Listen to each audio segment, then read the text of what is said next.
Hello, everyone. Hi, my name is Chris Farrow. Welcome to my YouTube or wherever you're listening to, because today, we're talking Love is Blind. This is season 10. We'll talk the weddings, probably the entire season two. Season as well, which is season 10. As we wrap it up, honey, can you believe it's all gone? Don't worry, we still have the tell-alls.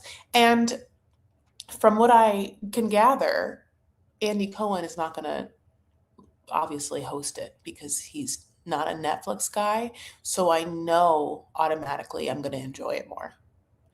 I mean, for some reason, yeah, like Hulu, Peacock, all of those like Secret Lives of Mormon Wives, they insist on having really bad tell-all hosts. They're usually like some other reality show star that like was on something that they decide to throw a bone and they host the reality show tell-all of some other show they weren't even on, and they're never good. They're never fun. They're never good, just on-air talking personalities. So anyway, having said that, I'm going to be really excited for Love is Blind because the truth of the matter is Vanessa Lachey, at the end of the day, was a TV host. Like she is a TV, sorry, not she is. She still is. She still is. But guess what? Like here's the thing. You, me, Baba Baby Binky Blanket, who I love so much, that Hawaiian dude, we've been knowing that she's been on TV. I don't know why I feel like, by the way, I feel like the screen is blurry. I don't have anything to wipe it with. Okay. Vanessa Lachey obviously was like a VH1 or MTV like teen host after being like a Miss Teen USA. Like she's always been very proficient at talking on camera. She's very good.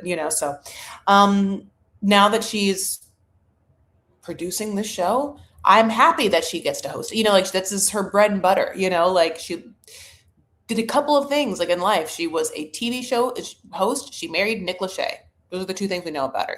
Like now she's the producer of Love is Blind. But like, I don't really know a lot about her personality besides the fact that, again, she was a teen beauty queen. Beautiful lady. Anyway, I'm so happy to talk about this show. Thank you guys. I'm just like wait a little bit as people get in the room. Looks like my dad had a good birthday. Yes. Quick life update.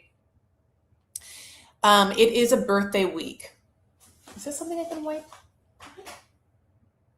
Oh, wait. I'm gonna wipe my lens. It's making me crazy. Oh, I have a napkin. Okay, so it is a birthday week. Is that better?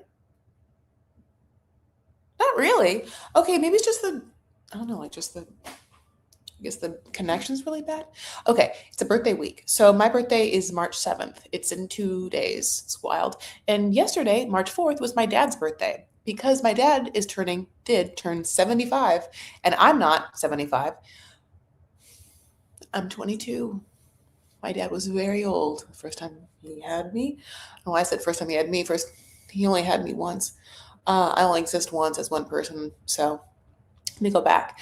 His birthday trumps mine every year, but mostly this year also because it's like a big round number and mine's not that. So we did have like a whole dinner for him and it was really great and he enjoyed it. And then I got so I had ordered 3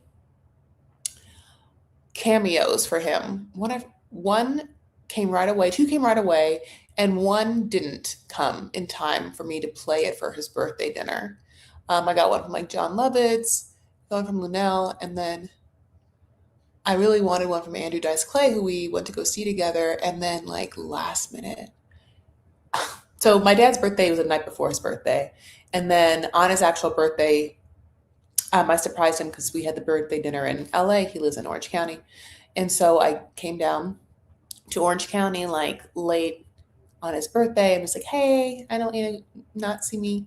So, but also I had to pick up some stuff here. One thing that he wanted for his birthday was for me to move stuff out of my bedroom. So that's what I'm really mostly here to do. But yes, as I was at my dad's house, the last minute cameo came in from Andrew Dice Clay.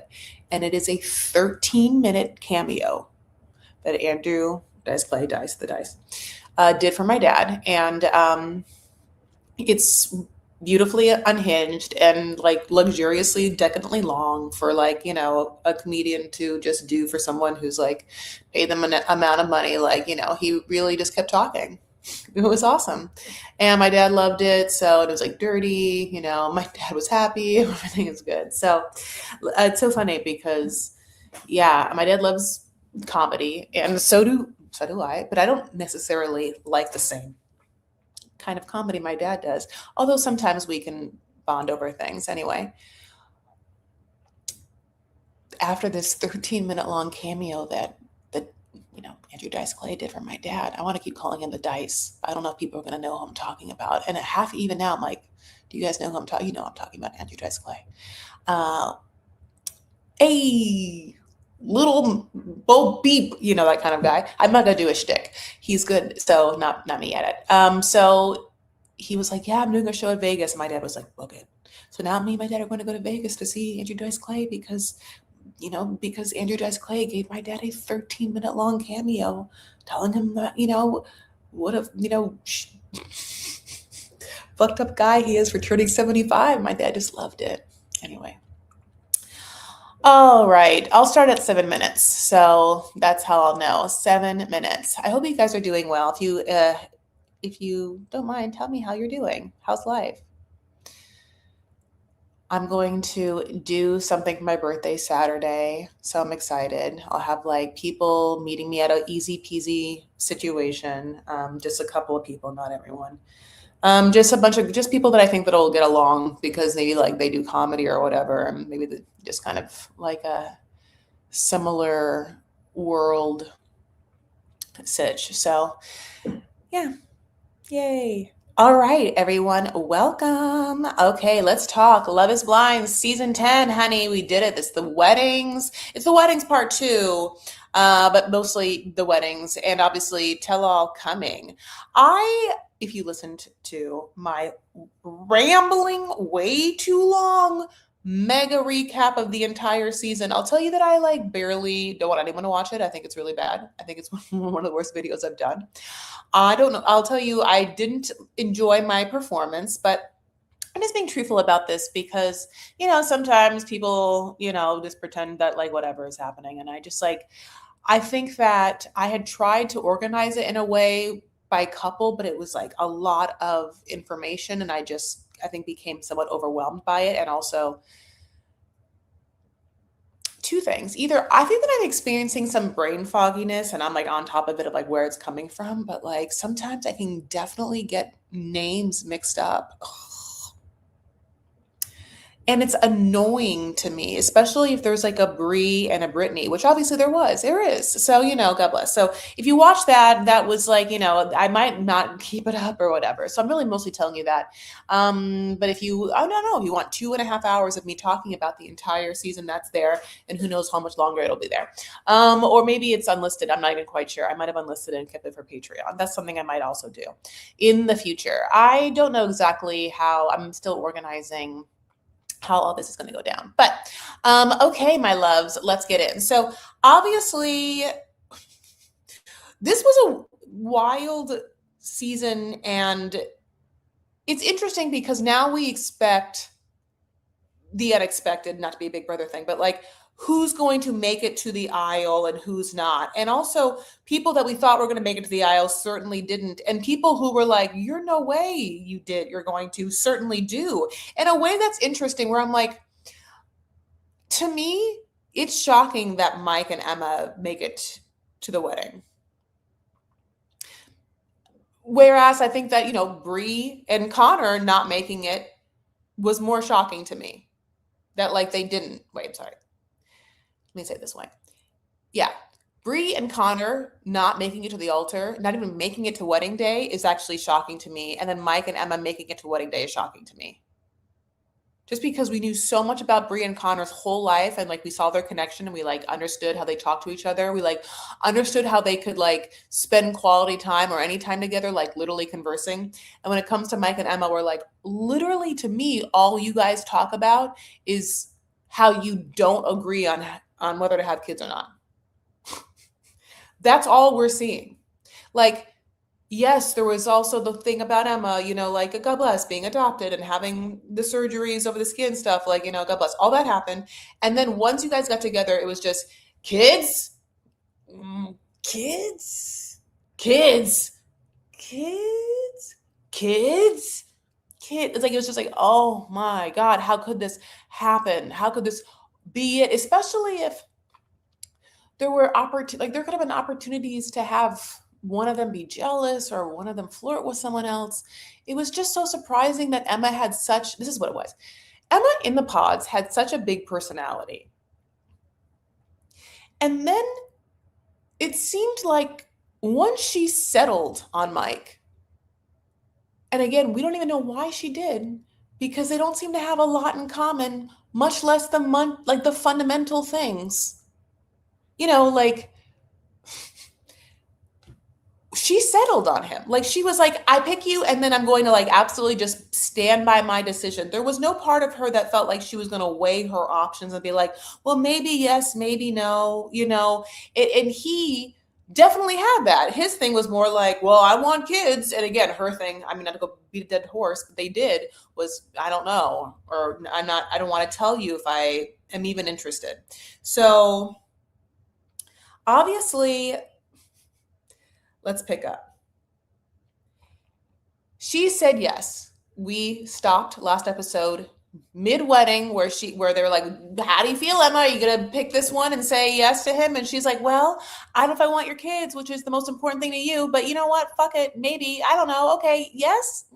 Yes. And then it goes to Mike, and he's like, I love you, but no. And then he is so wildly adamant, like, I would never marry her. She's 50-50 where she wants to have kids.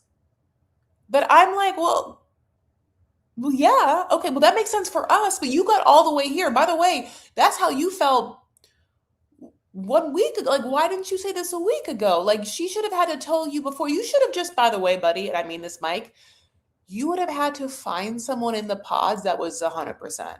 This is on you. You should have been like, hey, I'm Mike. No, I want to get married. Like, do you want to get married? Yes, we're on the show called Love is Blind. Cool, I want to get married. What does your future look like? Well, you're obviously Alex. You're like, well, I want to keep talking about fucking soccer for the rest of my life. I want to talk about my, just dead soccer career. And then I want to wax fantasies about how I have some sort of trust fund account in Dubai and a safe house in New Zealand. That's Alex's fucking future, right? And then like we were just supposed to believe that Ashley was like, great, Trump, this, great, my future too. Great. You're like, okay. But like Mike literally is like, well, I just want a wife, so I want a woman, I guess, and I want kids. That, and Emma was like, well, I can only give you one. I'll be that lady. Maybe, like, it just felt so obvious that they weren't not only not compatible, didn't like each other. That the fact that they spent a whole day cosplaying as like a groom and bride. I almost said like a broom. That's so dumb.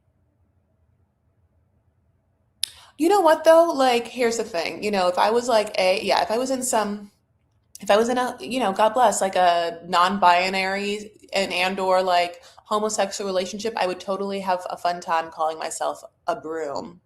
If I was like gonna be either a bride or a groom and wanted to like be androgynous. What a cute word. Anyway, that's not what's happening though. Why did he invite his whole family? Like, why did he invite his whole Italian ass family that like really care about the difference between gravy and sauce? And I'm not saying it's a bad difference, but why invite them and waste their time to come to this fucking non-functioning wedding for a relationship that you are just never going to have? I know his mom was relieved, Sarah. I mean, I felt her joy. I mean, it's funny because you can really tell the parents that like have a hard time with this whole situation, and his parents certainly did. He was just like, must have felt like he didn't tell them he was on the show, and they were like, "What the fuck are you doing? We're traditional Italian Catholic people, or whatever." Like there must have been like, "We don't do this, not us. This is embarrassing. It makes Who knows what they said, but I'm just putting on them like Mediterranean Catholic culture because I know that part. It would just be like, that's not what we do. I'm just pretending it's going to be Lebanese Catholic. It's not what we do. If you have to get married in the church, like there'd be like, I mean, there's a church. If I ever get married, I'm supposed to get married in this church. So if I ever get married, I'm kind of hoping this person is Catholic. Oh, God bless. Just because I already have the church I have to get married in. God bless. It definitely can't be a sound stage, and it certainly cannot be some rustic industrial farmhouse look that like Joanna Gaines's Apprentice did for the Netflix people. Like that's what this whole venue looks like. Okay. So after Mike's just like, oh no, I would never marry you. I'm so sorry. No. He just watches her walk away, and that's really it. Because it kind of felt like the fact that they were placed where they were placed, Netflix knew that their wedding was not important for whatever reason. Well, obviously the reason that it was bargain basement to even get there. So Amber and Jordan. So we get to Amber and Jordan's day, and Amber looks so wildly different that I'm like, what did you get done? But it's not, maybe it's just like really, really different hair and makeup because, obviously I think that it's always like a, drastic change from yours to theirs. So, yeah. Or I was like, did you get some lip filler done? Or is it just, no, is it just her hair? I think having her hair coiffed the way it is, because usually we're used to like a little bit of like a frizziness that like the texture of her hair made her look wildly different to me. Not a bad way. By the way, look at my hair. It's frizzy too. Nothing is me pointing a finger and being like, this looks different or bad. It's just that if you saw me now with this frizzy ass hair, suddenly coiffed to the gods, coiffed? I think it's coiffed. This is, hardcore bridal hair. The structure of this hair is teasing upon teasing and bobby pins upon bobby pins. It's just that you can almost smell the hairspray. Just, God bless. He's nervous in the very beginning, and he met Emma. And when he talks about having met Emma, which is obviously Amber's daughter, he said that Emma was, it took a little minute to warm up. And then he sort of drops a couple of interesting bits that I feel like the editors leave in as red herrings or Easter eggs of like, is this going to happen? Because so far in their entire trajectory, we were given this information. Jordan's a great guy, loves to cook, just like a happy-go-lucky guy. Maybe just like has lived kind of like a bachelor lifestyle, had a kind of easygoing, walked in, was like, I don't know if I want to, like date, deal breaker, probably some with kids, meets Amber. Amber is like, great, super funny, super cool, like really a warm person. Like that's Amber, and has a child. And like, I think that because of that, she feels some sort of way like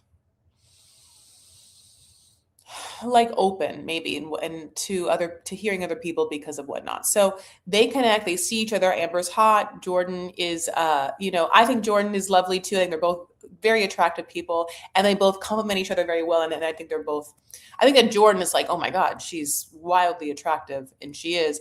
And he, I think, is like, I'm a little husky, and she is like, oh, I like it, which is perfect. God bless. You want people to totally appreciate who you are, like especially the parts you might be a little insecure about. This show has so many different types, right? Like this show's supposed to be called Love is Blind. I mean, that is what it's called. And so much of this season, you had people, and this is not the only season, where people get into like their types. Oh, well, I wouldn't have walked up to this person at a bar. Now, we have to assume that because we get that phrase a lot, I wouldn't have walked up to this person at a bar, I wouldn't have looked twice at this person, that is verbatim the kind of verbiage the questions are to them, but they have to repeat back to them. Do you know what I'm saying? Sorry, that was confusing. You know what I'm saying? When producers of reality shows beg people to talk in confessionals, they ask them a question, and then the answer has to have the question in it so that it's a full thought. So it's not just half a thought. So that's often why you have someone be like, you would see just me being like, I don't know if I would go up to Jordan if I just saw him at a bar, but and it's like, why would you just suddenly be saying that? And it's because someone asked Chris Farah, is Jordan the type of looking person you would go up to at a bar, you know? And the truth of the matter is, for Chris Farah, she'd be like, well, I don't go up to people at bars. Hi. And I don't. And I'm not even saying that in a way that's like, look at me, I'm so great. I don't do this thing that you should do or shouldn't do. I'm saying I'm too scared to. I don't. I don't go up to men in bar. I just don't do it. I don't think I ever have. Unless I was drunk and was going to go up to a guy to like flirt on behalf of someone else. Like if someone was like, I like that guy. And I looked over and I like saw him looking at her and I was like, oh, I can make this happen. Then I'll go up to him and be like, hey, are you single? But it's because, of course, I have, the ability to do things for other people, not myself. That's a very womanly thing. Okay, Amber would know. She's a mom. So God bless. So he is talking to his sister, Jordan is, and he's like, I don't know what I'm going to do. I'm nervous. And his sister's also like, yeah, I don't know what's going to happen. The wedding happens, as we know, and there's no music at first, like when they both walk down. It's so awkward. And then as she stands there, they get to the vows, and this is what Jordan says. And the way that they keep this part in, I was like, this is the worst phrase you could possibly say to someone in this moment, indicative of the next moment being like, no. So Amber is like, listen, I say yes, but I get that I'm a whole lot. And my heart hurts for her because there's a lot of like love to someone, and I don't know. I think that we can be a little hard-nosed on what we're supposed to do, what our lives look like, what we want for ourselves. And it's interesting because sometimes we see this with like parents, right? Like a parent might look at their child and be like, oh, this person's going to be a doctor, or this person's going to follow in my footsteps and take over family business. This person is going to be a this and that. And then, often their children are actual human beings with their own choices and make different choices in whatever ways. And there's like a giving up kind of the idea of someone. But also the also like companion thought to that is like giving up the idea you have for yourself of like what you think, not just who you think you are in this moment, because that's one thing. And I think that should be strong, like based upon what you believe, your values.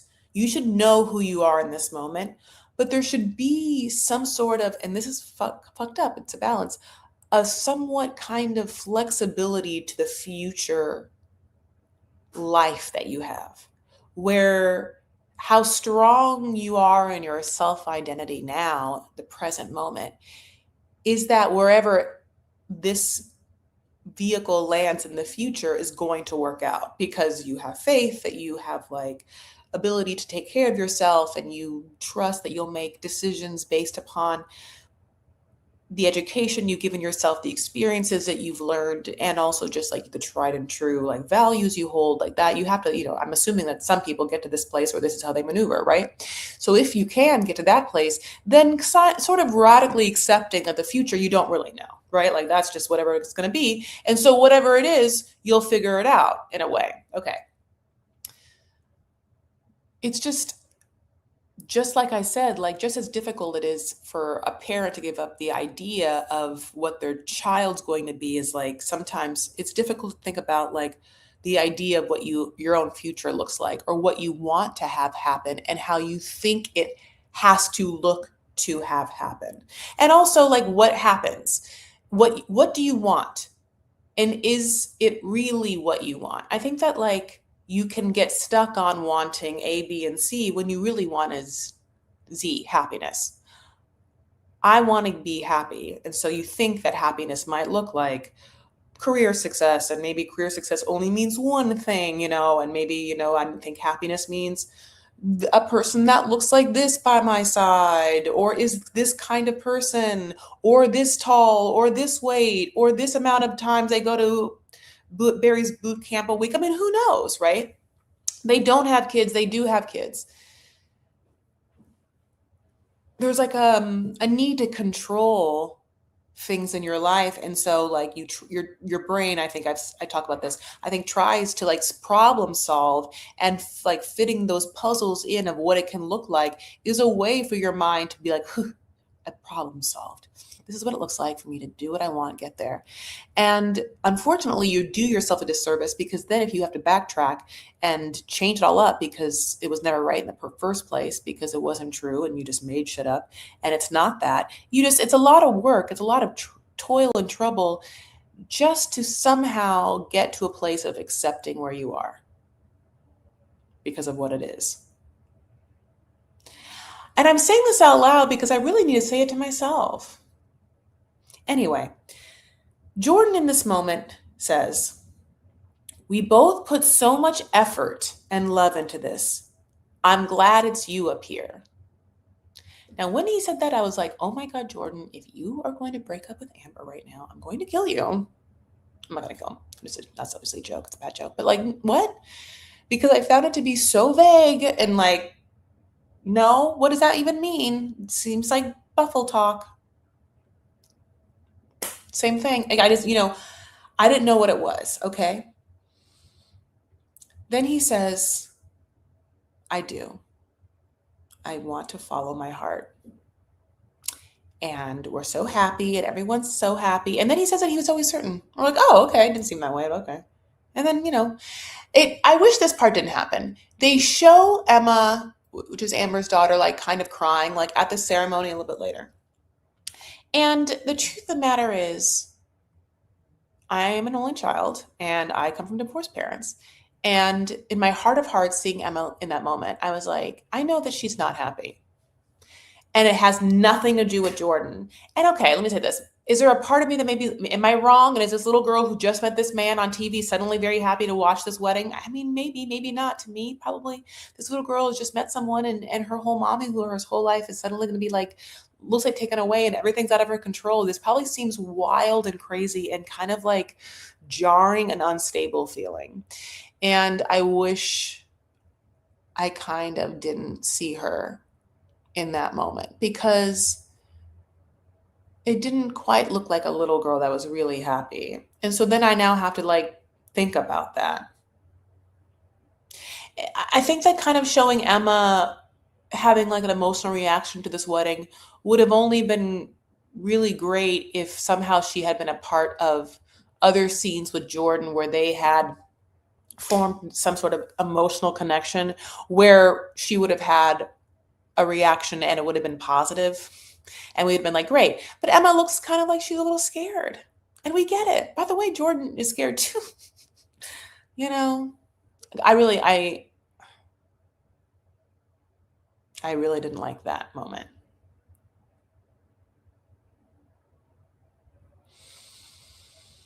It tries to end on all three of them hugging, but there's like there's an obvious distance between Jordan and Emma. They don't touch, obviously. And again, they had just met. So I'm not saying this man should touch this little girl and he shouldn't do anything and she didn't want him to. But it was just incredibly, again, it was obvious they were not close. And it kind of goes back to me being like, Amber, why were you on this show when you have like a little girl of a tender age like that? I know you want to get married, but you're young. And also I do think that for men and women, when you have like, if you're a single, and this is, I go back, I mean, there was a lot of awkwardness last season with what's his face and his son and Jordan. And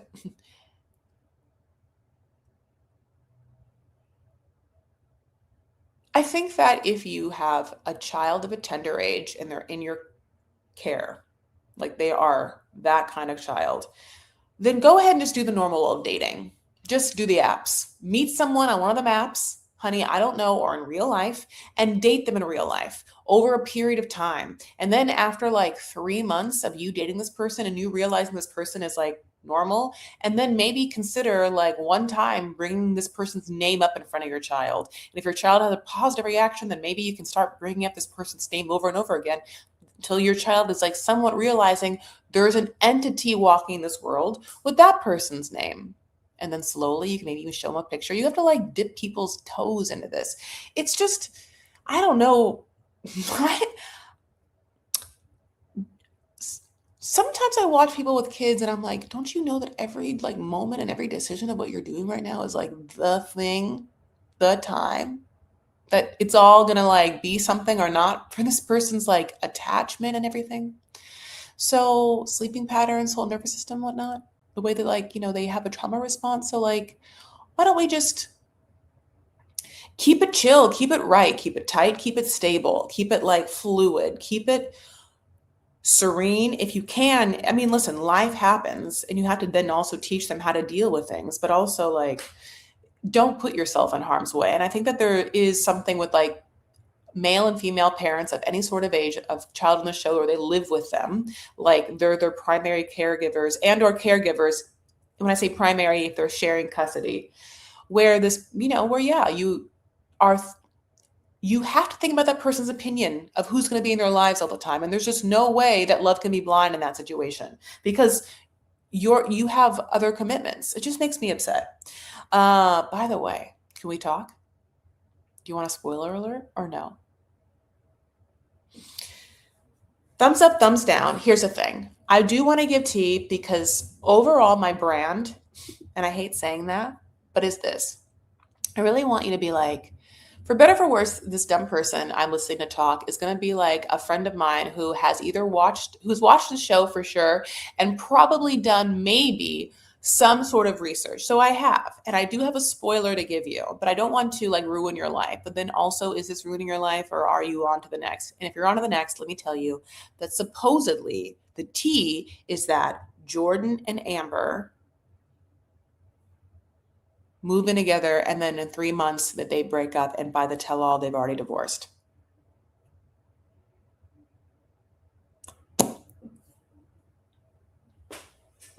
That's the tea. Now, I don't know if it's true or not because, I'm only myself and I don't get to, a screener yet. I'm not like, at the tell-alls, God bless. But that's what I hear, and it would make sense because and even in the situation, like Jordan doesn't seem like he's certain, even though he says he's certain. And I really hate the fact that like Amber is like, well, it's of course yes for me because I have baggage. So you. Also, I do feel like Amber, yeah, Amber jumped into this situation having probably not needed to.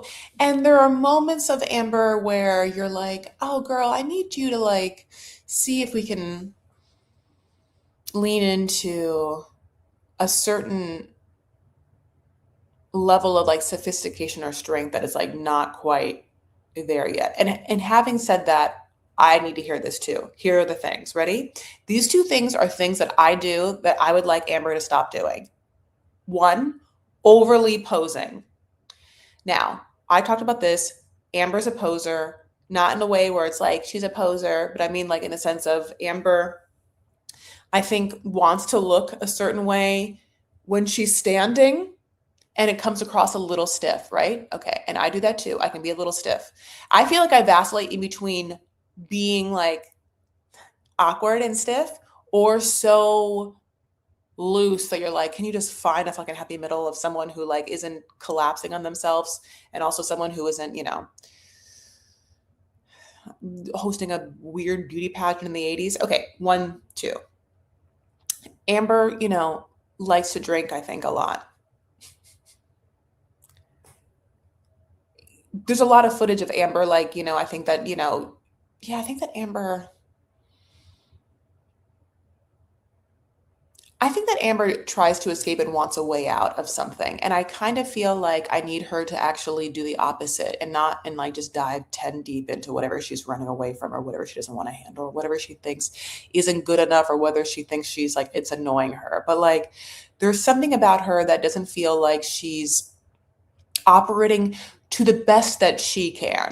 Because the other part of me thinks that, there's a lot of parts of Amber that are like wildly strong and wildly sexy and cool.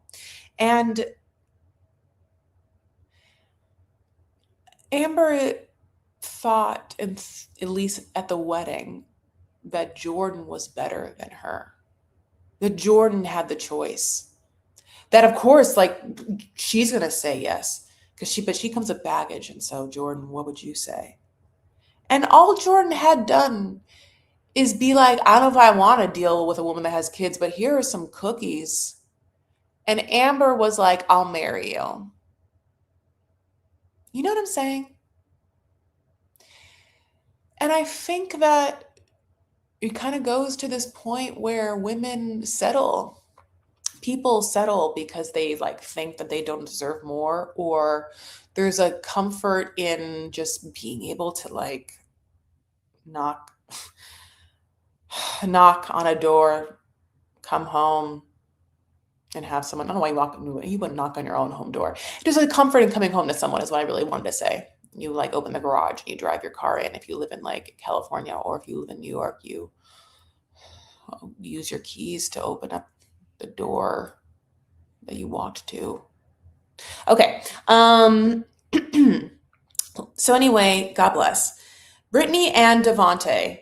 Another couple that we were like, this isn't right. Brittany and Devonte were so like they met. He was like, she's hot, hot, hot. She's like, not really. Then everyone fucks night one, and she's like, no, I don't want to fuck you. And then he's like, you know what? Oh, okay. And then he Eeyores his whole life away. And then because he detaches and disconnects and becomes emotionally distant, like now I feel like I don't know if she knows the words like, avoidant or whatever, like all that dismissive. He was so that she became wildly insecure attachment. She was like, "Oh, okay, well then can I have sex with you? Actually, can we have sex? Oh, I'm so sorry. Can we please?" And she over and over was like, "He's not her type." Interesting. She's hot as hell. She's Alex's type. It just became this thing where she also felt like she was trying to talk him and us and her into liking them. He literally was like, I just sometimes don't want to talk at all. Like, sorry, I just like go to this box. It's called fucking leave me alone. I go to my fucking leave me alone corner in my fucking leave me alone house and never talk to me again city. And like, I want to stay there for just eternity. And so like, you're just like, when you really listen to that, it's interesting. We're talking about this now.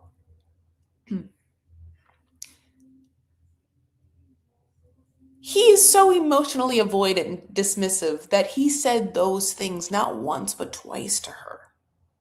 Like he said that in whatever Mexico, and then later on he like was like, I don't even know if I can even consider spending one more day with you. You have to give me a whole day off from this whole fucking thing so I can consider whether to move forward.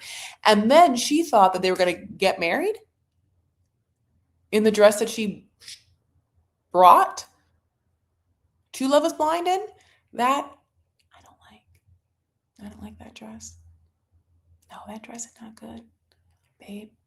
And I'll tell you why. A, it didn't fit well in the back. You're so hot. Really. Like, she's a hot ass girl. Like, I mean, and yeah, she's hot as hell in so many ways. Like, oh my God, hair, face, I mean, her body, like her, and what a cute personality and like what a loving, giving soul. Like, Brittany's cute as hell, like cute as a button, adorable. And like, probably also such a fun time.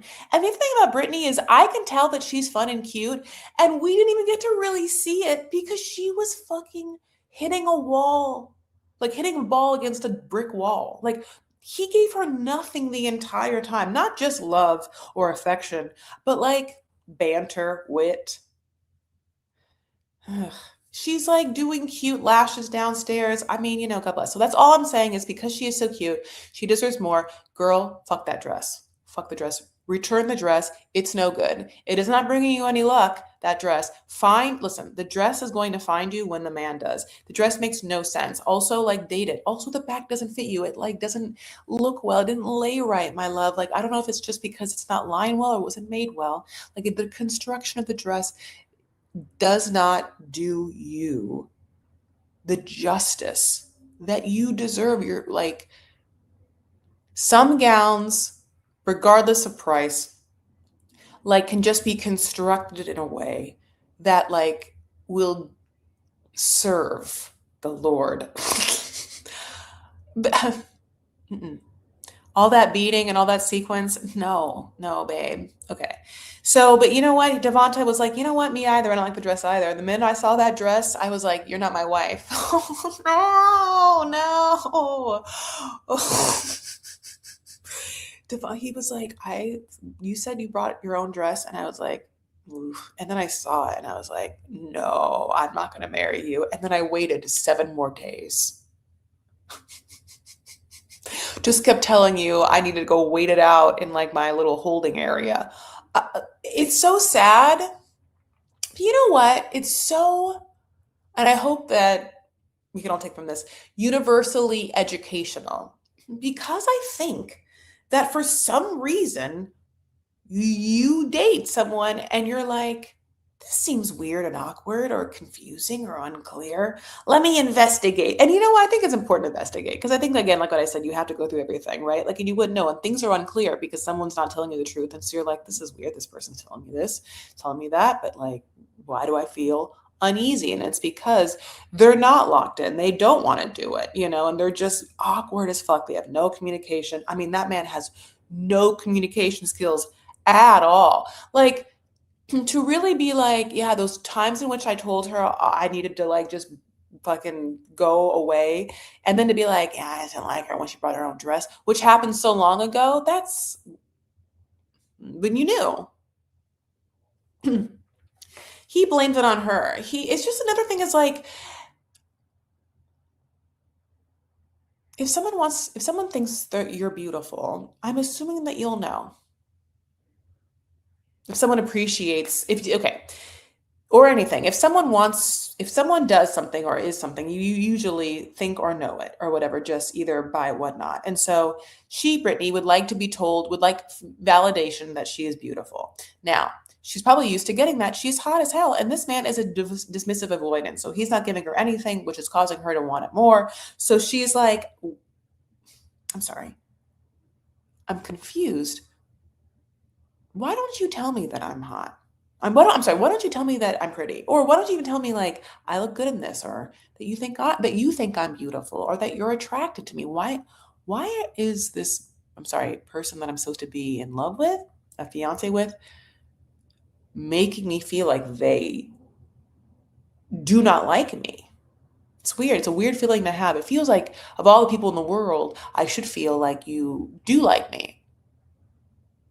And then just have someone be like, no, I just don't like to talk about it. Or no, I don't like to be told that I don't like that. I want it. Well, then, fuck you. Fuck you. If someone that you're supposed to love is telling you like, can you just tell me this basic thing? And you're not doing it, then why are you together? Like, it's like, I guess it goes back to the Emma and Mike thing. He goes to town on her. He's like, she's needy. She's like my little shadow. I mean, and then fucking she is like, I think this is going to work out. They give her a horrible edit where she's just sitting by herself in like La La Land. And he's like, nah, we'll be in touch. And then she kind of gets it. She's like, well, she knows that her feelings are stronger than his because she never met his mom. We're like, yeah, bad sign. Not a good look. Conversely, with like, I don't know, a couple that was like all in, like a Christine and, like, yeah, when we obviously get into like how beautiful it is when Christine and Vix meet and stuff like that. Like, it's a pendulum between the couples and the weddings on the show, and how they find each other, and not everything is supposed to work. It wouldn't make sense if there's 10 perfect match couples every time they gather 30 people together in one city. It's like the best we can get is one perfect couple, and perfect is a big word that I'll use for Ashley and Alex. Just kidding. Ha ha ha. Can you imagine? So yeah, moving on though, Ashley and Alex. Oh my God, honey. So Ashley is like, well, like I've always said, I like that Alex is confident. He chose me confidently, and I enjoy confidence. And it's interesting.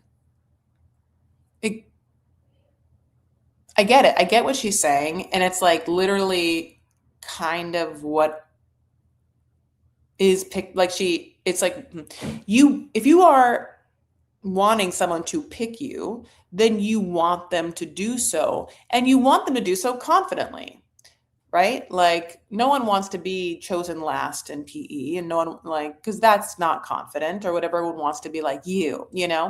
There is an excitement in being chosen and in being wanted. And it falls on both people. Like, both people want to feel like wanted, and like people that are like sexually attracted to them. I mean, I'm assuming, in that way, like people should feel desired. And it's awkward and creepy if you're on any reality show or you're watching a reality show where a couple is on there and it's obvious that one isn't into it. Like, it feels like, ugh, gross. I feel like you would see a lot of that in like Love After Lockup. Anyway, Ashley's hot as hell, looks like Barbie. Alex is also attractive, tall. I don't know if you know this, but he played soccer. That's what happened to Alex. He was a big soccer player, loved soccer, the kicking ball sport, like football, but if you don't use your hands. Anyway, he had a whole career, and yeah, he hurt himself. And now he only speaks in soccer metaphors. I don't think he has any connecting like facilities left with this world unless it exists in a soccer simile. So many questions. He's certainly never emotionally connected with Ashley to us outside of the pods.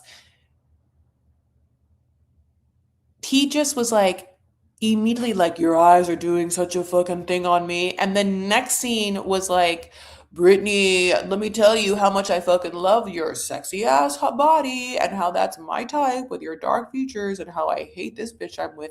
This like, blonde, skinny as the whole world wants to be at this very moment kind of body.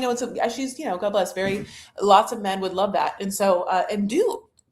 Just so, and Alex, here's the thing. To me, unless you are, really going through it health-wise, where, like, or your look is so extreme, like, it's very difficult for me to think that some sort of emotional connection that means something to you, that you're open to, doesn't like blossom your sexual attraction to someone who has a beauty and attractiveness to themselves. I know this is like an actory thing, but like, obviously when you're I had to go to theater school my whole life, right? So when you're an actor, you have to do a lot of bullshit where you're staring at someone's eyes. You need to do so many scenes with someone that is like, you're in love with them. Like, oh no, you fall in love with them in the scene or whatever it is. There's just so much of that happens, right? Like, or you're pining over someone. It's like, what? It's like, I've had to do so many more love scenes than I've ever experienced in real life, which is actually great because then I get to experience some amount of love. Anyway, God bless. But all that to say, it's like,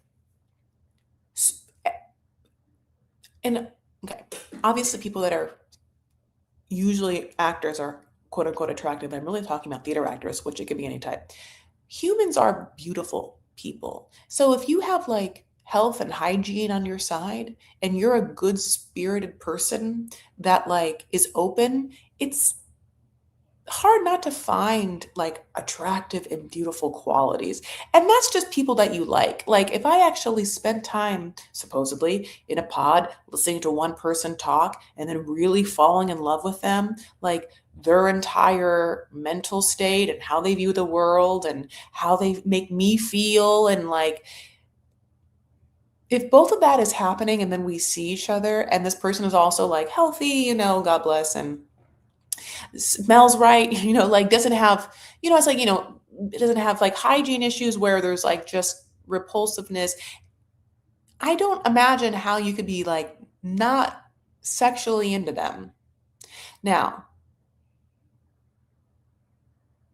whether there's an ever flow of that, like that's human relationships, but there is like this thing that like Alex is not into Ashley for some reason. And he never gets into her again. And he just, for some reason, never tells her. And I don't know why he holds on to her. Like, why would Alex try to make it to a wedding day with Ashley over like Connor and Bree? Like, I literally need someone to tell me that like Alex is low key like, if you can get her to the altar, we'll give you $500. Like what? Why do it then? Because you never had a connection. Chicken nuggets?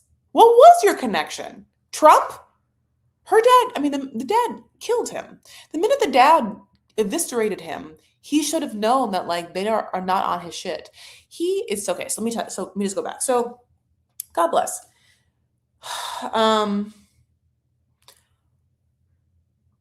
So she says that she, obviously chose him because of that, and that she talked to Alex a little bit last night, and that she thinks that his past, how hard it was for him growing up with his nomadic mom and shitty I don't know what the fuck, God bless. She like really is like, oh, his trauma from his childhood past is like, why he's weird and elusive now and sort of lies. I'm not quite sure in front of me. And then like also in the middle of like a normal conversation starts to be really rude to his own friend, Priyanka, because she's just listening to him be caught.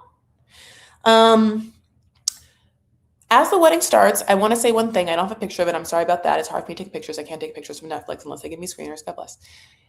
There's this balloon arch they do. I only see it for Ashley and Alex's nuptials, and it looks like strings of pearls, and I really liked it. It looked very drapey. It was different sized white pearlescent balloons. Did you see that? Okay. So Alex thinks that Ashley is top tier, high value woman, top tier. I'm like, okay. His friends come over while they play poker, and then Alex just masturbates into a sea of different soccer metaphors, like I said, where it's like, I mean, it's unlistenable. It's so insufferable. I mean, like, I can't imagine that this person ever has listened to a word that's coming out of his own mouth in real time. I think that there's a part of Alex just that thinks if he can just string enough words together in a confident tone, that's enough, man. No, I know what I'm doing, so don't worry about it. Like Alex's grasp on his control over the way that he comes across or his demeanor or how his life is going and his perception of his life in real time for himself and how other people perceive it is very interesting. He's like, keep it together. It feels like in his mind, Alex is constantly saying, Keep it together, keep it together, keep it together, man. Fucking keep it together, man. Goddamn, keep it together. No, just fucking grin and bear it. Keep it together. Don't let them see you sweat. Don't let them see you sweat. Don't let them fucking. Remember that time that you broke your leg and your friends were at your house and they all got called on the draft day and they all left to go play soccer, your favorite thing in the whole world, soccer. Remember soccer? I love soccer so much. And then they didn't listen to you when your name was called. Oh my God, remember that day? Soccer, soccer. Like, that's okay. Ashley is like, he would just say words and none of them fucking made sense. She said it to him many times. And he was like, well, stop asking about the words coming out of my mouth then. Like, you just. So again, the fact that we are now witnessing any of them get ready is like.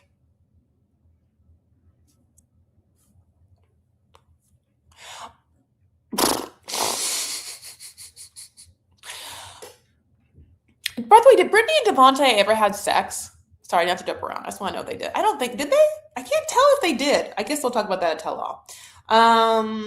Yeah, I just can't even with it. I just put down mixed goalkeeper metaphors. Yeah, Alex is like, well, let me tell you one thing about we align on politics and a sense of humor. I'm like, what is your sense of humor that you aligned on? It says Shane McGillis. What is it? Well, it's funny because obviously, listen, red humor is red humor, or like, sense of humor, sense of humor. I just got done telling you about how the fact that, I got a 13-minute cameo from the Dice, but it's just, yeah, I just was like, what is Alex's sense of humor? And does Ashley really find it funny? Or does Alex think that Ashley finds it funny because unfortunately, Ashley sits in a fawn phase of like, yeah, I'm sure. If you align on the politics that they do, and what I hear from their mouths is that, there's the whole like, yeah, there's a vibe. And sometimes you have to like pretend a little bit to get to a certain place. And it's funny, she has to pretend, for sure. But the way that Ashley turns this around, that no matter her politics, I will say that it does feel good. It does feel like we're going to watch Ashley absolutely skewer Alex like a fucking kebab. And as someone who, has enjoyed like a shawarma and will continue to enjoy like a gyro or shawarma, gyro, whatever, she really shaves his whole side off in front of his mom and his friends. Before, though, she gets in her dress, the same dress we saw. Her dad's there, he's like, are you nervous? She's like, yes. He's like, remember when you were like a black belt, fighter? And we were like, no, but good for you. And that was a foreshadow. That was him being like, I'm going to send in my little warrior and she's going to kick ass. I'm going to send in Chun-Li. She's going to go absolutely murder that boss at the end. And even to say Alex the boss, he's not. He's like Vega. Like Alex is just that weird guy in Spain that jumps off the sides. You bypass him and you forget that he's even part of the whole tour. He's not memorable.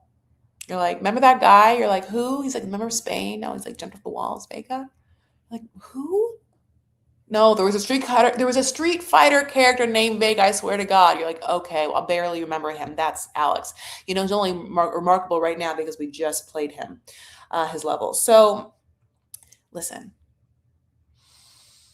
Again, his whole shtick is, I'm fine. I'm always doing good. My name's Alex. So when, the wedding starts, he's like, I'll tell you how I've been doing. I've been sleeping well. I'm calm. I'm confident. I'm cool. I'm still raising money for the Dubai accounts. Still trading that Australian dollar. And it's interesting because he has this moment where he brings up that Ashley's dad made him look a whole fucking fool on national television by catching him in a lie. Because Alex likes to pretend to know what the fuck he's talking about when he doesn't. And he's not used to people knowing what the fuck they're talking about. So it's pretty goddamn easy.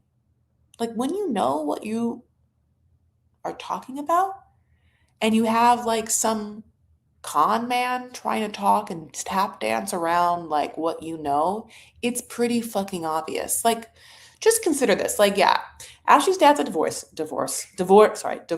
lawyer. My dad's a wealth manager, is like a stockbroker. So when this whole crypto thing came up or whatever, there's definitely people that made like money on it, but there's definitely a lot of these crypto fucking bros, right? And that's exactly who Alex is. Someone who wants to be like such a bad boy. That like crypto boys are in their minds the bad boys of finance. They're like the nerds that never made anything, but think they can come in the finance world on a goddamn like Harley, and like be hot a pussy magnet. And that's just it's hard to do. Some people I guess do it. Some people just want to do it. They buy the bike. Alex is someone who like is like, yeah, if I can day trade, if I can do, do da. And so here's the thing. Let's just say, I don't know crypto, but to not know the price around and just to give a ballpark, to not even know a ballpark number in that moment of a basic question is very fucking telling. Okay, so it's like, let's just say I'm obviously a theater nerd. So if you're like, oh, Chris, I really love theater. I'd be like, oh, really? And like, yeah, I like, I read plays and stuff like that. Like, I'd be like, oh, who's your favorite American playwright right now? Like if someone's like, oh, no, just like Shakespeare, I'd be like, oh, okay. Yeah, he's great. It's just it's an like that's an even answer. This motherfucker didn't even give an answer. Like that again, you would have to be like, what kind of actor are you? Or like what kind of theater do you like? Oh, I just like it all. Well, who's your favorite playwright? All of them? I don't really know. Oh, well then you don't know theater. You don't then why even say it? That's so fucking basic. It's disgusting. He knew it looked so bad. So he brings it up in front of his friends like, yeah, so why would he ask me that? I told him I only trade the Australian dollar. It's asinine. It's like it showed his whole ass and it is embarrassing. I think there's a whole part of Ashley that was like people were like, that's cringy. It's cringy. He's weird. He is lying through his fucking teeth. He is fake. He is like, yeah, he's like Anna Delvey. That's some Anna Delvey shit. Like if you have the propensity to do that, if you have the capacity to lie at that level, if you think you have to, because you have nothing else to fall back on. What do people lie about? Is like, okay, there isn't really no good reason to lie. Like I'm trying to think of like the lies I'd tell. Like there'd be times in which like people would be like, oh my God, are you watching Mad Men? When Mad Men would be on TV. And that's the lie I do. The lie I do the most in life is when people ask me if I am watching or have watched a TV show I know I should have because it's great. I get it. I get I should have watched that show because it's great and good writing and very well done. And my always answer is that it's like, I know. I read a lot of theater, I read a lot of plays, I go to see a lot of shows. I know a lot of plays. I should watch better TV. I don't know why I don't. There's a lot of great TV shows I haven't watched. And so for a long time, I just be like, yep. Yeah, no, I've watched all of Breaking Bad. I think it's great. Breaking Great is what I call it, Breaking Great. But it's just because my own ego. But I've never lied about like what I do or what I do every day or like, where I lived or like, why. It's just there's no need to. There's no need to also lie about my love life or my sex life. Like, like if you ask me something like, was I dating this person then? Or was I dating that person then? I'd be like, no or yes. If if I don't care about you and I don't think you should be asking me private questions, fuck you, I'll do whatever the fuck I want. But if we're in a relationship, then this is what it is. He never loved her, never liked her. He had the audacity to quite early on tell this beautiful woman, well, talk about this beautiful woman on camera that she's not his type. I think there's no coming back from that. And I said that true. I think that both ways. I think that even for like, Brittany and like Devontae, like, I think it's shitty to be like that. Again, because I think that if you are emotionally connected to someone and you see them for the first time, even if they don't look the way you think are going to look, I'm assuming that you are also overwhelmed with the hormones and serotonin of like having, you know, seen for the first time someone that you feel emotionally attracted to and love with. So how could you like decimate any part of like the beauty and joy of that by being like negative about it at all? I wouldn't. Would you go to this person at a bar? I think that if this person I made eye contact, maybe, like I can't imagine just being like, no, he's so ugly, but I'm in love with him. I don't know. No, I would never. No, nah, I wouldn't have, but I'm so glad he found me because I think it's just so obviously disrespectful and rude. And I think that if you don't pick up on that right away, then you are not empathetic of the other person enough to have me believe that you even care about them as a person. Okay. So Ashley obviously puts on her black belt and her dad steps her out. And we're like, why are you coming to come down these steps? They look really, really cringy. And I wouldn't want to, literally the first thing I would say is like, oh, I'm not coming down steps. No, you're going to have to open the front door of this Joanna Gaines made fucking farmhouse or make a front door. I'm walking right in. Or I'm popping up behind a pew. I'm not walking downstairs. I hate walking downstairs. I don't know why I hate walking downstairs. There's just no good way to do it. It's like the control you have of your weight, of your step. It's like I'm just a truck. I just like plop and I plop. I just plop, clank, plop, clank. There's no way for me. Okay, so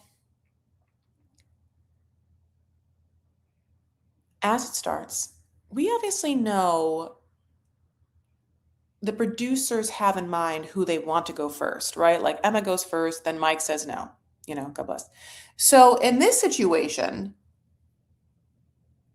the minister like throws it to Alex first. And Ashley's like, I know what you're going to say. And before you can even say it, I'm not going to choose you. And I'm not going to choose you for a bunch of reasons. And here they are. Here's a scroll. Hi, mom. Hi, your mom. Maybe you should have, like, I don't know, planted some fucking seeds to not make a fuck boy of a son. Because he lies all the time. He has no dignity or integrity as a man. And I wouldn't choose him if I, was the last woman on earth with one egg left and every soul on their deathbed stared at me and was like, please do it for us. I'd be like, can't. My dad raised me right. I'm Ashley. I'm Ashley Carpenter. Black belt when I was 12. Okay, so she's like, your stories are very fucking confusing. You lied, like I said. You also didn't ask me a goddamn thing. You didn't care how I felt, or how I thought about anything, period, the entire time. You never asked about me. It's crazy. You weirdo. Sometimes I wish that, unless they're on the editing floor, I wish that someone would be able to like subtly call that out more. I love the idea of having a plant in the pods. Like, this is what I would love to do. Go into the pods and then try and subtly have moments where during the date I can be like, well, hey, buddy, we've talked about like kind of everything that one possibly could about basic stuff about you. As we end this date, just wondering if you know one thing about me. And I'll be like, Jessica? Like, nope, bye. Like, yeah, it's remarkable.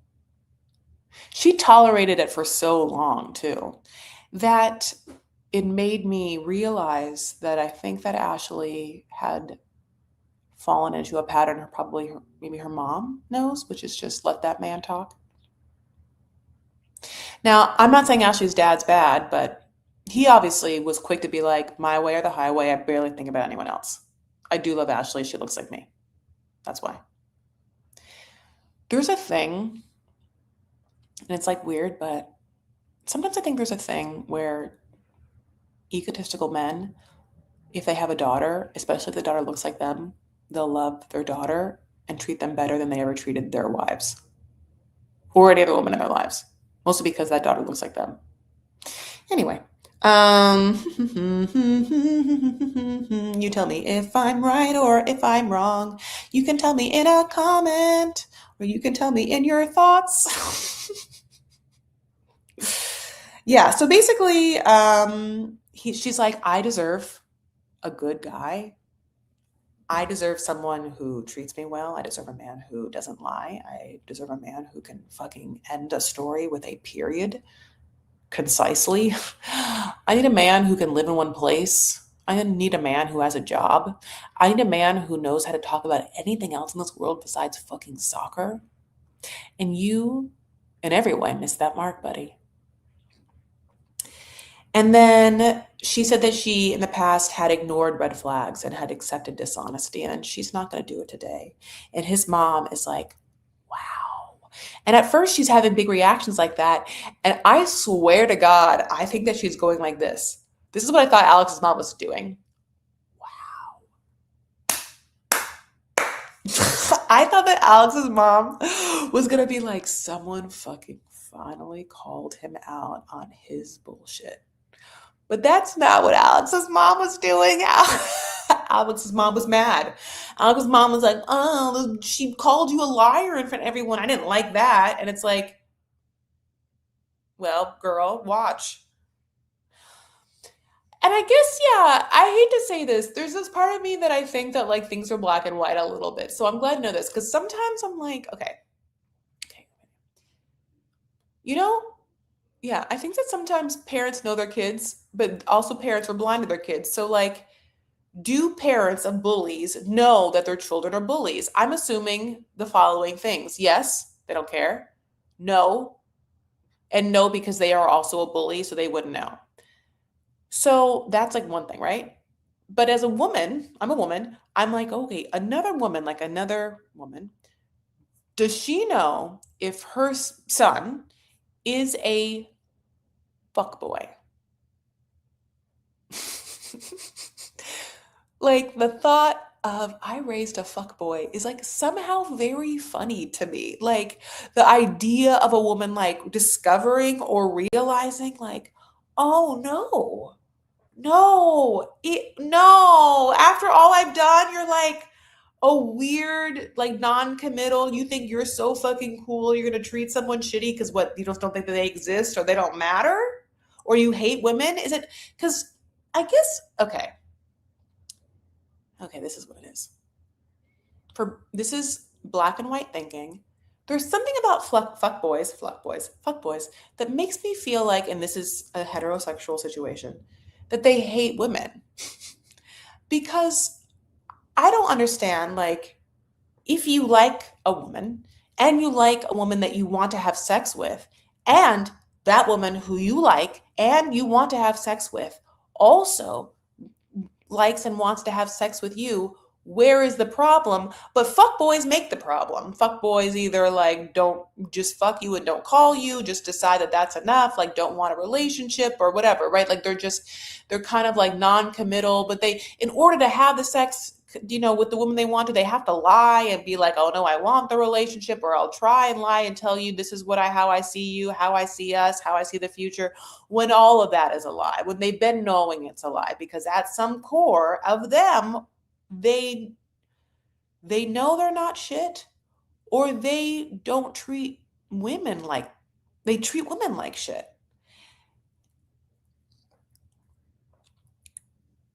And I think that there's something like, if you are a woman that's raised that, I wonder if you know it or if you find it out at some point and what that moment's like. And for Alex's mom, I don't know if it's happened yet. And that's crazy to me. Because now she's going to watch a whole ass TV show where this blonde lady is like, your son that you raised that doesn't have a home and you just keep driving trucks everywhere, he's not doing it. Now, let me just say this. Alex has a dad that's not around. And I think that that's the problem. I think that it's not Alex's mom's fault that he's a fuckboy. So I want to be very clear. But when she gets handed evidence that he is not a great guy for women, it's interesting that she is like, I didn't like that. Don't say that about my baby boy. I need to know what the fuck happened to Alex's dad and how Alex was able to like not process that because Alex gives like weird robot detached energy.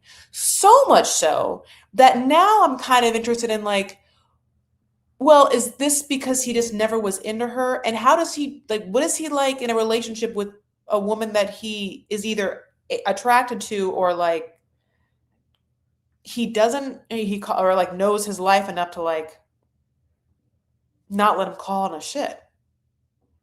Sorry, I'm like hiccuping. Hope to God they get that ex from Austin. You know what? Has the ex from Austin said anything? That's what I'm gonna do in real time. Okay, we're gonna move on. This is an hour and 15 minute, and I get that, and we're gonna talk about Christine and Vic, obviously the star couple of it, but yeah, like Alex is so interesting. I mean, they're gonna kill him at the goddamn reunion. I said in a comment, he's gonna hope that he's at that safe house in New Zealand.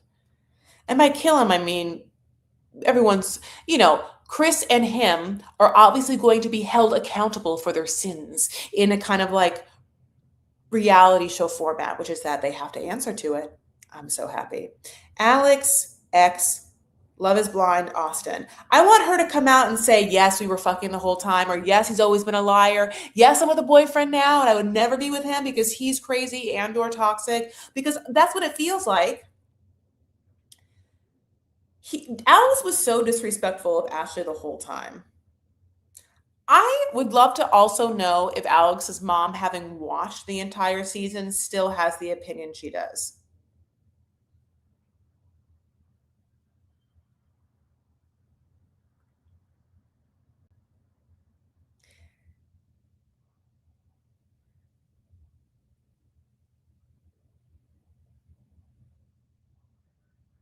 I guess he had a different name. Alex had a different name. He changed his name from Alec Farrell, which also was like his answer of like why it's confusing if it has a name is like it's confusing to me too, but to be completely honest, I worked at Merrill Lynch after soccer ended in Denver, went to Chicago, worked for a Canadian bank there called BMO for 3 years. Then COVID ended my career, then gave me a severance package, led me to traveling. Okay, yeah, that's not. Oh, this is what you said. And I was a fisherman in the middle of Northern Territory, Australia. Okay, I mean, like, why did you change your name?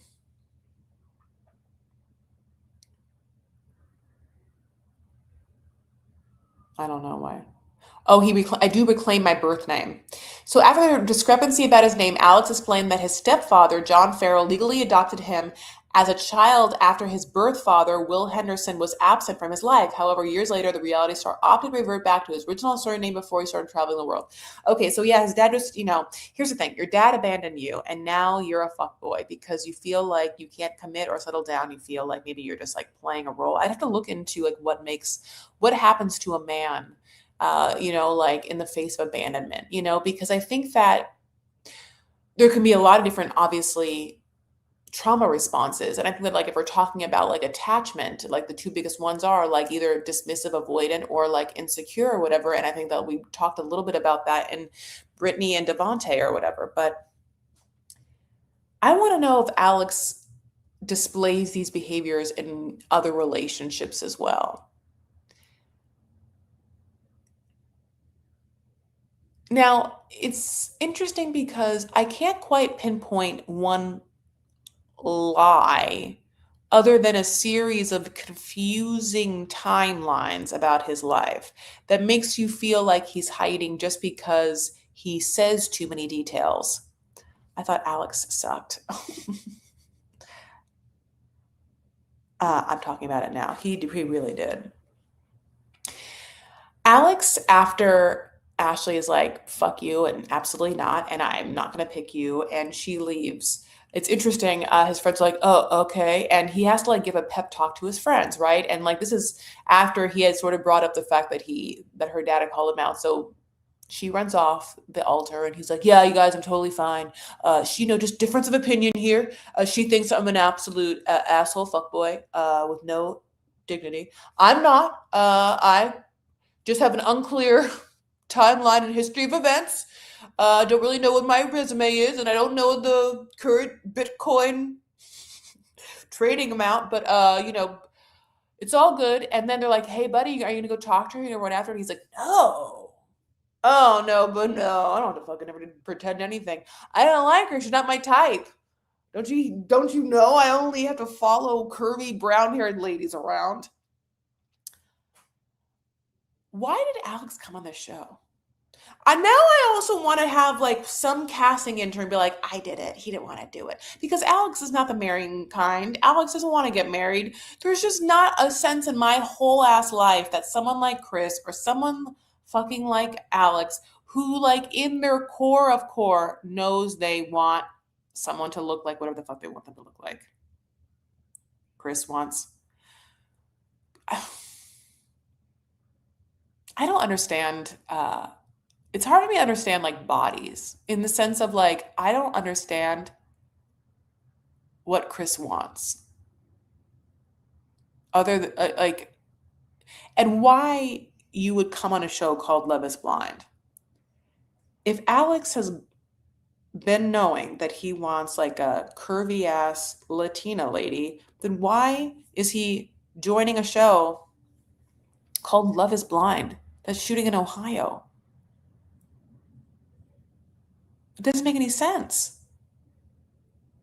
And so I feel like, yeah, a casting intern was like, I did it. I found Alex. I thought he was hot, but I knew he was a douche. I knew that he, was like just going to talk circles and be like wildly weird on TV and people would get it. And I picked Chris because he had a weird look in his eye where I knew that he was kind of crazy and he would do whatever the fuck, it took to be on TV, which is play the villain. Because there's a part of me that feels like Chris knows that he's a villain. You can't go around that party doing what he did, not knowing that it's villain activity. I don't think that you can, like tell someone you're not my physical type. You don't go to the gym enough for me. I need to be physically into what I need. It's just not for me. And then also be like, but we can work through this. I think it kind of goes back to what I was saying, which is there's like moments where you realize that someone is only seeing their viewpoint in this. And somehow the other person isn't like a breathing soul with like a whole heart, who has like a family and friends to like speak to, like who has dignity in themselves. Because like there's no way you go back and tell your friends what that person just said to you and that person can never be around your friends again. That's what's weird to me. Like, oh, you're going to tell me that and you think you can see me again? You tell me that. I tell everyone in my life and then, you might get, I don't know, you might get like, you might, I don't know what's going to happen to you, but karmically they have voodoo dolls. So you do you. I mean, I don't know what to tell you. Like, it's a weird thing to think that you can say that to someone and have it be okay afterward, across the board, for them, for you, for the relationship. It's so indicative of someone who like doesn't care about the other person, but Alex did it. Chris did it. And it's like, y'all, those are two men. And yeah, both were like a lot of physical features about the women that are beautiful women. It's so funny. One's like, you don't go, one's like, go to the gym more and get tighter. Who knows? I don't even know if it was like, just be more diligent about gym workouts. And then one person was like, you're too skinny and blonde. just, God damn it, you're too skinny and blonde. I hate it. Ugh, God, it's so gross. You with your barely any fat on your body, you can eat all the nuggets you want, and like your long ass blue ass eyes and your long ass blonde hair. Alex, like to just, ugh, gross. So then, Alex's mom was like, well, I hate that she called you a liar. And we're all like, well, we hate that you raised him as a son. So where do we go from here? And she gets to have her victory lap where, I mean, the cuts that they gave to her family and her friends as she just decimated his character in front of all of his friends and his family were really great. I mean, there's this one lady that was just like,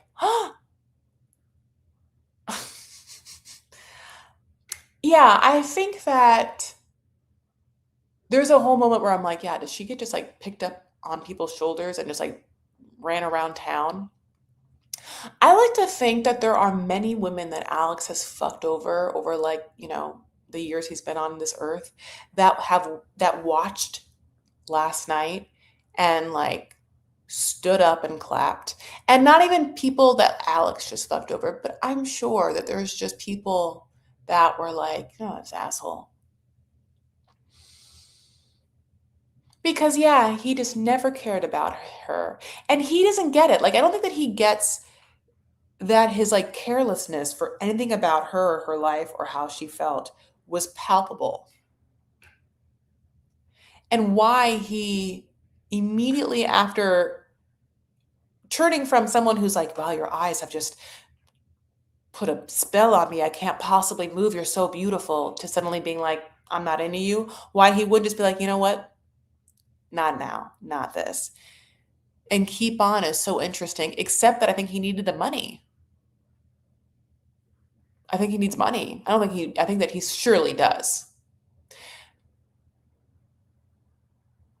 And it's funny because he didn't even have a good like shtick to sell. Just think if Alex had considered going on this show because it wasn't for love with one business idea or product that he could slightly be known for. But no, he's a day trader that no one would ever invest with. When day traders usually are in stuff for themselves. But he has said he tried to be like a financial advisor. Could you imagine? That's what he must be upset about. Could you imagine a world in which you were going to put any amount of money in a portfolio managed by him, who was embarrassed on national television by not knowing something he said he like should know about?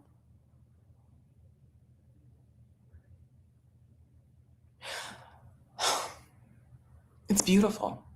This man was killed on TV twice by two members of the same family. His mom only saw it happen once, though. Yeah, if I was his mom, I'd be like, you know what? I'm so sorry about your shitty dad. And I'm sorry. And, here's the thing. But let's like get you some like, so let's get you some therapy. Let's make sure that you feel safe and secure and that you have like an adequate idea of like what it's like to be an adult and what it's necessary to do to be like a dignified person. Fuck being a man, woman, or fuck like what you think you have to do and fuck, like the power play because he's really obviously into that shit. So much so that he's like, yeah, Ashley, she pulled a power move. She knows how to go first. But, that's her thing. She wants to like do that.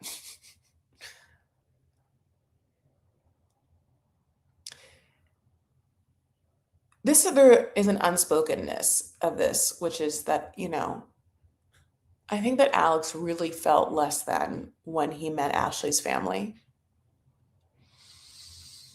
There's kind of like a little bit of this class stuff that happens. They don't talk about it too much. So like there was a little bit of class divide between Bree and Connor.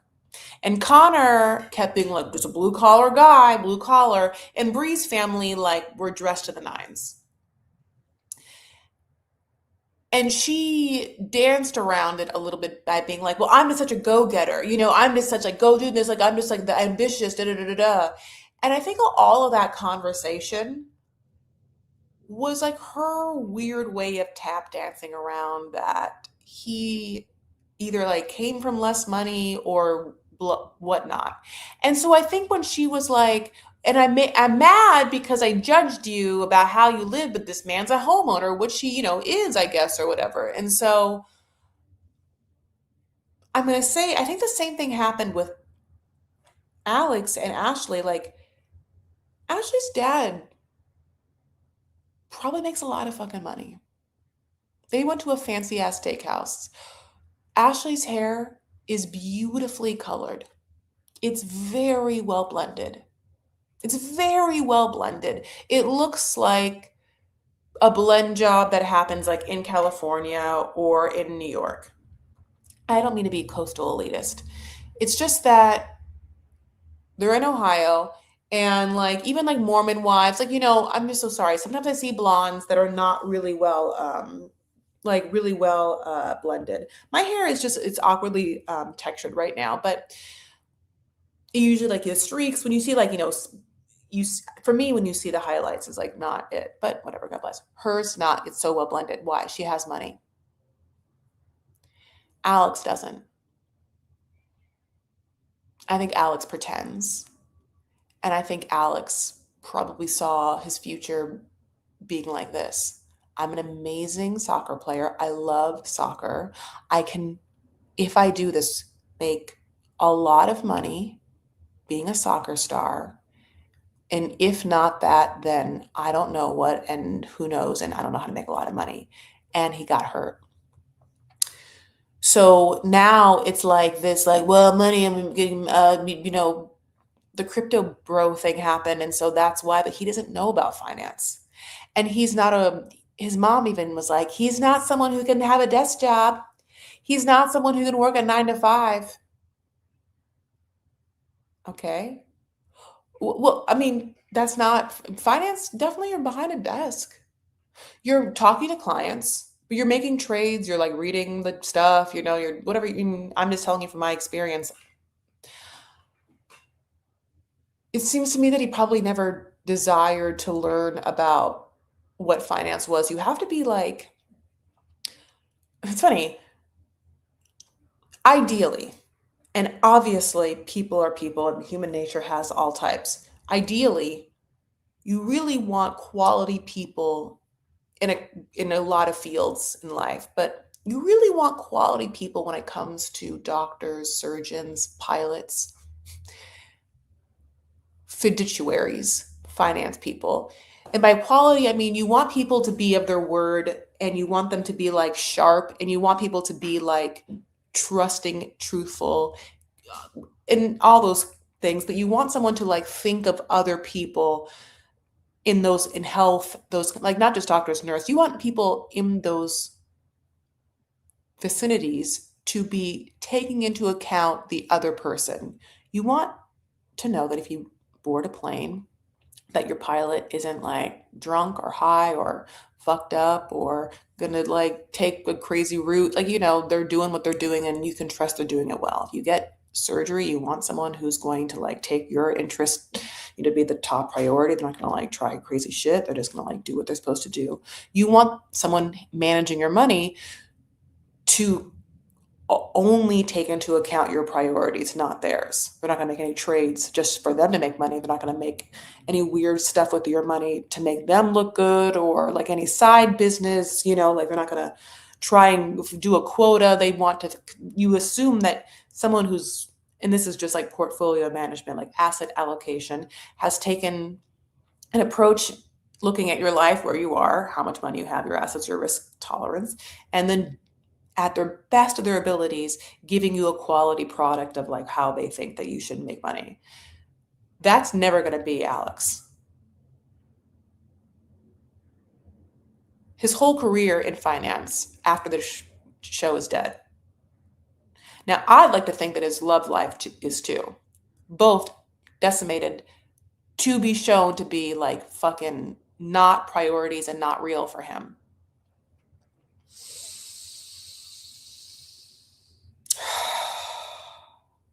I want to know what happened to the Pearl balloons. I hope that they were like taken home. I just feel like Ashley was given a parade afterward. I hope that she's well. I think that she looks great at the tell-all. I think that she's going to be dating someone, like if not engaged, probably for some reason. I feel like that's my like prediction at the tell-all. I don't know what's going to happen for him. Half of me feels like he'll show up and say that he's dating someone too. But I wonder how much accountability he's going to take. But I think that it's going to be none. I think we're going to get the exact same kind of Alex, which is someone who like needs to play cool guy. Okay, Christine and Vic, honey. Okay, so when this couple happened, it was the last couple, and we obviously know them to be like tried and true, if not boring. But I will say this, just side note, as an editing thing, it starts and I pause it, and there's like a good like 20, like maybe like at least 18 minutes left of the episode. And for a moment, I freak out because I think that's too long. I hope this fucking wedding goes off without a hitch. It better, because this is too long. Because for some reason I was like, if they made this couple be so perfect the whole entire time, just to low key have some shit go down at this wedding and them not get married, I don't even know what I'm gonna do. My face is gonna melt off. Okay, but we start. So Christine feels calm and confident. Her big fear was that she's never good enough. His mother Victoria comes in, and then his sister Shondell is fabulous and from New York, has such a great New York accent, comes in with the mom. Chandell's going to marry them. Now, even though Chandell and Christine haven't met yet, when they hug, it is so, I guess, what feels like obvious to me that they've talked on the phone or had FaceTime. They seem to have so much love with each other already, like they had connected already. And it made me really happy. Christine and Vic feel like the real goddamn deal. It just really feels like they just connected and was like, oh my God, how did I find you? This would have never happened. They both seem very calm with each other. The thing that Christine says that, I mean, I'm really leaning into is that it was just always very calm and clear with him.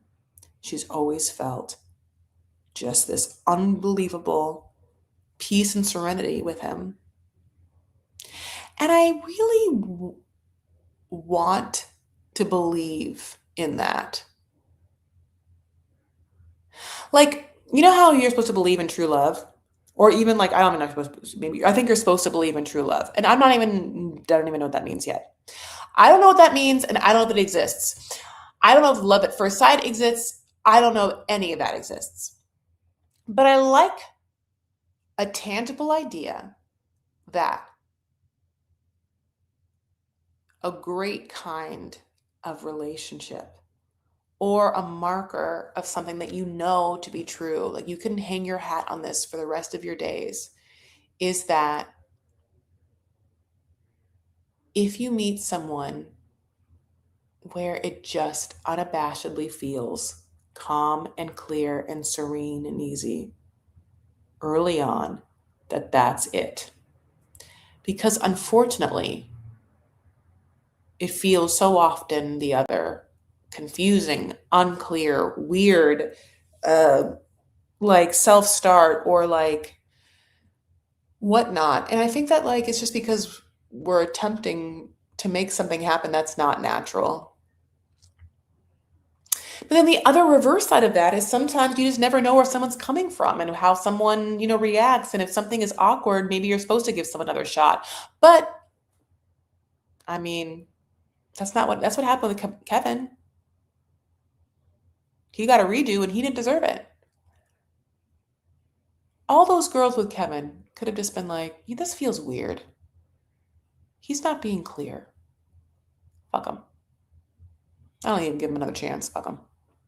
If you can't be clear, if you can't be like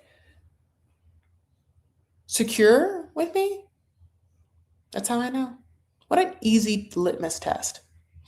Okay, so Vic has his friends come over. They play darts. They ask how her rhythm is, which I think is a great question to ask. And he's like, well, we'll teach her, which made me feel like he knows the answer and it's bad. God, he wasn't like, great. Oh my God, no, she can get down. He was like, well, let's see. She can do the electric slide. Now, I like the electric slide. There's not one part of me that thought that's what they were going to say when they were talking about rhythm. Because That's a very easy dance. I would That's what happens if you don't have any rhythm. Like if you do not have rhythm, at least at the end of the day, there's the electric slide. There's this whatever this move is, like the old jive, just the grease jive. I don't know. Um, Obviously, she had talked to his mom and sister, and they're lovely. They have a great moment together. And then his mom comes in and talks to him, and everyone just seems like very chill. Everyone's like, yeah, he doesn't really talk to us. He's very much an introvert. So we were so surprised that he was going to go on this whole ass show. Then he does, and he finds like the love of his life. And then we like meet you, and we're like, okay, great. I mean, everyone is just really into it, you know. And he says that Christine made it easy for him to be vulnerable. And I want to be like, what does that mean? Can you elaborate? Okay. Vic says, like I said, Christine made it easy for him to be vulnerable. And my spidey sense was like, that sounds like what Cody Brown says about Robin. That Robin made it easy for Cody to be vulnerable. And I just like want to know what that means or what that looks like. What does it mean for someone to be made to feel okay to be vulnerable? Like, this is a safe space. I'm not going to judge you. I'm not going to yell at you ever. I'm not going to raise my voice. Is it just people like Robin or Christine who don't ever really seem to raise their voice past a certain decimal? Because I could see that being it. Like, both women sort of keep it in this general area. Okay, so I mean, and I will say that as someone who I don't think I make it easy for men to be vulnerable. I think I make it very fucking scary.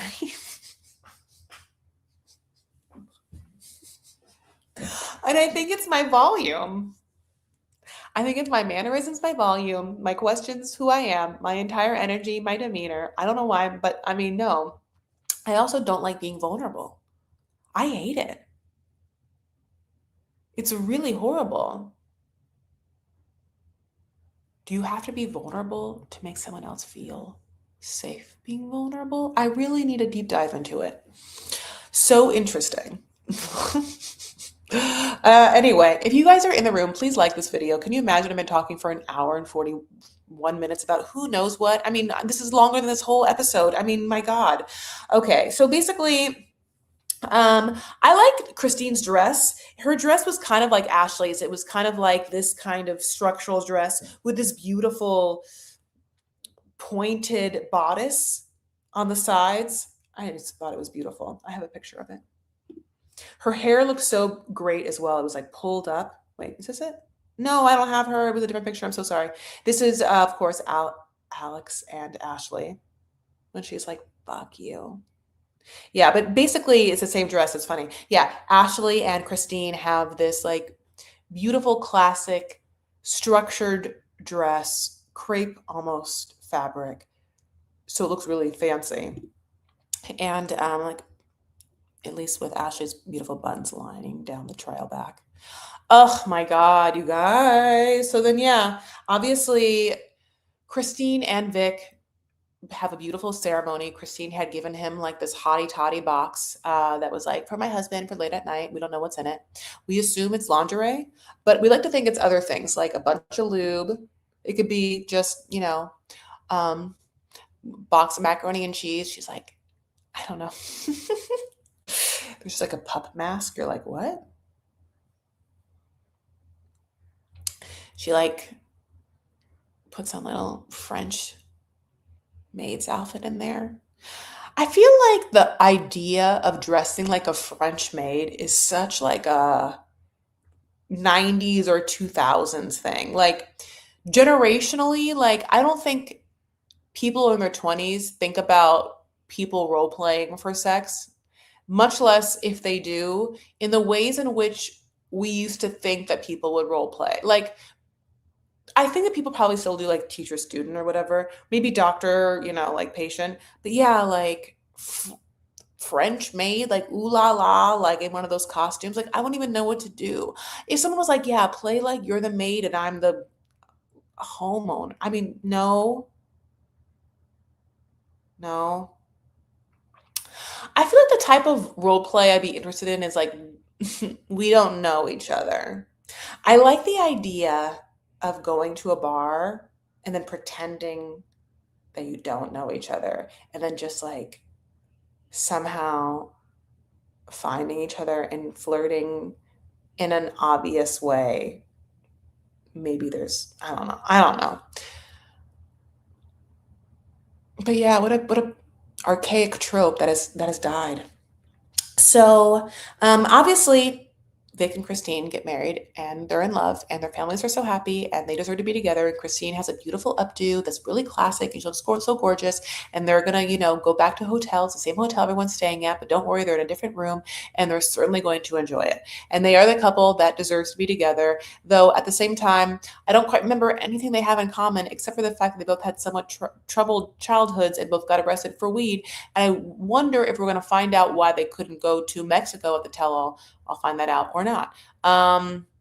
But yeah, like, uh, they just always were like kind of like low voiced, chill people together, and they definitely feel comfortable together. But yeah, it's like I don't know if I just need like to know every couple's inside jokes for me to get a full picture of how they are in conversation with each other day in and day out. Um, but I don't know. All right, my loves.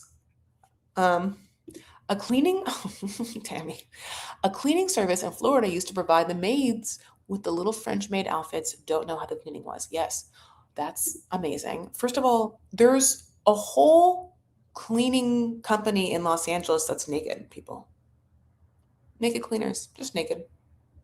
Cleaners naked. They'll clean your house naked. You just wash them all day long. Just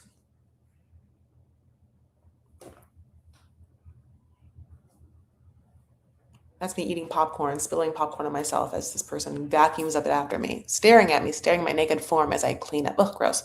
Or great. Either one. All right, my loves. That's the end. Thank you so much for spending some time with me talking about Love is Blind season 10. Wow. The tell alls, again, I'm excited about, and I can't wait for like some surprises. And I hope we get some like outside opinions from Chris's ex. Like I need to know how people were, and the answer is nightmarish. I think one of Chris's exes, I think was already on TikTok, trying to give her side of the story. So they'll come out of the woodwork. All right, my babes, if you want to follow me, you can. You should. It's my birthday. I deserve follows, likes. Please subscribe to YouTube. Please like this video and comment. But also, you can go to @ChrisElfera on Instagram, on TikTok. I have a Patreon where I post not this video because obviously this is a live recap, but recordings of my 90 days before they go live. So make sure you can get a head start on that. And that'll be exciting for this week. Other than that, I think I still have to do a Trader's little recap and that'll be coming. But my birthday is Saturday. So, give me some grace. Again, you can follow me for more. Also, let's take a breath. Let's take two. Let's call it a day. All right. Thank you so much for,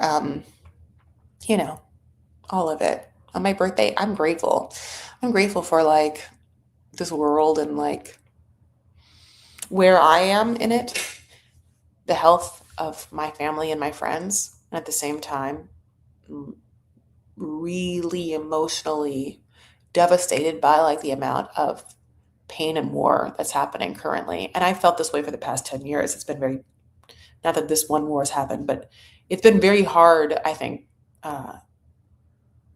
to move, I think, with all of the like unrest that's been happening, probably since COVID. Black Lives Matter really started before that though. So it feels weird to talk about like joy or happiness, and definitely always feels weird to talk about dumb shows. But at the same time, this is what we know. You can't always just, hear people talk about things, especially, I don't know. I don't know where I was going with that. it can be difficult, it can be hard. And I'm having a hard time like celebrating my birthday because there's like a whole ass war happening in the Middle East. That's where my mind is. So it's just that's what I guess my point is. It's not always super fun to be like, follow me and we'll talk about any fiance. My birthday's on Saturday and like, people are dying. But at the same time, I think this is always kind of how things go. There's always suffering. And social media and seeing everything as one heightening example of like having it all around. So, oh my God, I certainly like hope and pray for people's safety and for leaders, kind of like, I guess, to do what I was saying. Ideally, I want surgeons and doctors and fiduciaries and pilots to do, which is to show up and do their job with the idea of the greater good of the people they serve to be why they're there and what's important. Because we need to all be together and functioning at the best and of our abilities so like that we all survive. Anyway. Having said that, let's bring it back to reality. For some reason, it's 7:50 p.m. on March 5th, and you are in this room with me. There's 14 people. Thank you so much. Let's pretend that nothing else exists. Oh, 16 people. Let's pretend nothing else exists in the world, nothing else except for us right now. The past no longer. Well, it doesn't. The past doesn't exist. I don't know if you know. The future actually doesn't exist. And that's the point. The only thing right now that exists is every single moment, and it's gone. So the process and practice is just to pay attention to what is the truth. And the truth, of course, is the moment you're in. If you can feel your heart, if you can feel your presence, if you can feel your body in space, if you can feel your mind drop into what actually is, I think that is ultimately how we can find peace in ourselves and how we can connect to someone and adequately judge what is real, what's truth, and what you can maybe build with someone. And it's hard to feel yourself in your body, and it's hard to like know what's real. It's hard to get there, but sensorially is how I do it. So this is how I can give it to you. You can use my voice, the sound I'm making right now at 7:52 p.m. on March 5th, or any other sounds in your room. You can use your breath, feet maybe on the floor or sit bones on a chair, just literally feeling skin contact with a surface, touch. Again, my voice, your breath, breathing. You are in the present moment with everyone else right now. We're here. So just succumb to it. Let's get there. Try and not think of anything else but just giving yourself right now.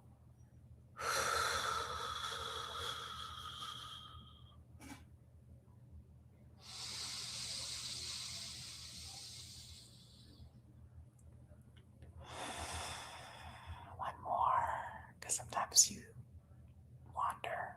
So try again.